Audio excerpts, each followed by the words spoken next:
Nagsampa na reklamong cyber libel si Michelle D laban sa internet personality na si Sian Gaza at 4 pang social media pages dahil ito sa anyay fake news na ipinapakalat laban sa kanya. Ang sabi ni Gaza, damage control ang ginawa ni D. May unang balita si Oscar Oida. Naghain sa NBI Cybercrime Division ang beauty queen actress na si Michelle D ng reklamong cyber libel laban sa internet personality na si Sian Gaza at 4 na iba pang social media pages. Aligasyon ni D, nagpapakalat ang mga ito ng maling impormasyon at fake news laban sa kanya. Napakarami na po, halos araw-araw may mga lumalabas na mga maling impormasyon tungkol po kay Michelle. In fact, meron pong isa pa doon na nasa ibang bansa daw siya at tumakas. So here, she's here. Kita nyo naman, never po siyang umalis ng bansa. Sabi ni D, batid niya na siya ay isang public figure pero ibang usapan na anya kung mali at nakakapanirang impormasyon na ang ipinapakalat.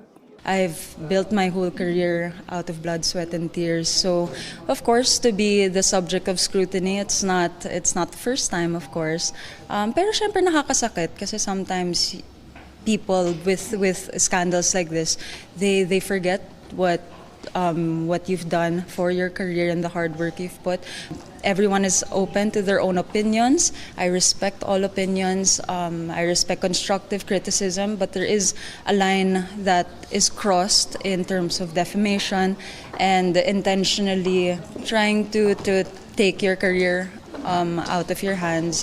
Nang tanungin ng media kung kumusta na siya, Well, of course, I'm human. I've been better, pero may tiwala naman po sa sistema natin. Tapos alam ko rin po na lalabas na ng katotohanan. Do I feel worried? I know I'm on the right side of this. sa kanyang social media post, sinabi ni Sian Gaza na damage control umano ang ginawa ni D na paghahain ng libel case laban sa kanya para daw ma-divert sa kanya ang issue at malayo sa issue nito sa nagrereklamong driver. Dati nang itinanggi ni D ang paratang ng driver. Ito ang unang balita, Oscar Oida para sa GMA Integrated News.